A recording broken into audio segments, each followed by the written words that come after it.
Assalamualaikum warahmatullahi wabarakatuh. Saudaraku, kenapa kita sulit memahami diri kita sendiri? Itu karena beberapa hal. Yang pertama, itu karena dorongan bawah sadar kita. Dorongan bawah sadar kita itu yang sulit kita kendalikan.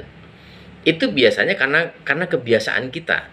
Sulitnya karena kita sudah terbiasa untuk tidak mau menerima orang lain. Itu bawah sadar kita tuh memaksa untuk seperti itu. Yang kedua, tekanan dari luar. Tekanan dari luar ini karena kita terbiasa untuk berpura-pura.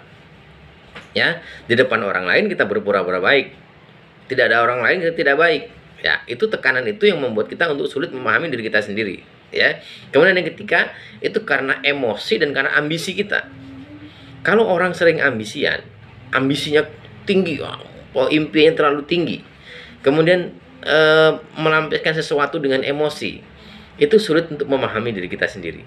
Ya, kemudian berikutnya, karena keterbatasan pengalaman, orang yang tidak mau keluar merantau, orang yang tidak mau keluar bergaul, itu akan sulit mengetahui reputasi diri kita sendiri.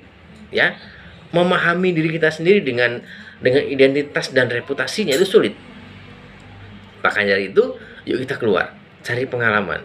Ya, di luar sana itu kita akan terbentur dengan beberapa hal, kemudian kita dipaksa harus menyelesaikan hal itu. Akan timbullah pengalaman. Ada persoalan baru, kita sudah pernah menyelesaikan yang ini. Jadi ada hal-hal yang mudah untuk menyelesaikan, ya. Kemudian berikutnya, kurangnya pengetahuan. Bagaimana kita mau dapat pengetahuan baru kalau kita masih di rumah saja, kita sendiri saja? Maka dari itu keluarlah, cari pengalaman yang banyak, cari pengetahuan sebanyak mungkin, ya.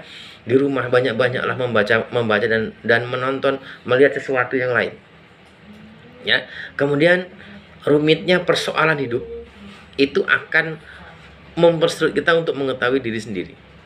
Rumitnya situasi, kadang-kadang kita dibenturkan dengan situasi yang tidak mood seperti yang kita mau, ya. Kemudian bertumpuknya pekerjaan yang bersama-sama, ya.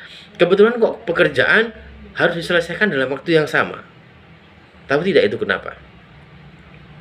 Karena itu jadwal sholat kita yang kurang bagus.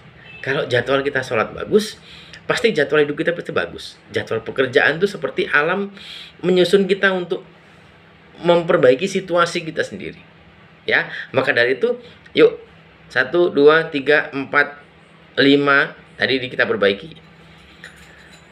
Bawah sadar kita perbaiki. Tekanan dari luar, sekarang kita coba untuk tidak membohongi diri sendiri, ya. Yang ketiga, kurangi emosi dan ambisi. Kita kurangilah, ya. Kemudian kita cari pengalaman, perbanyak pengetahuan, ya. Dan kemudian yang terakhir adalah rumitnya situasi, kita sikapi dengan memperbaiki jadwal sholat, ya. Assalamualaikum warahmatullahi wabarakatuh.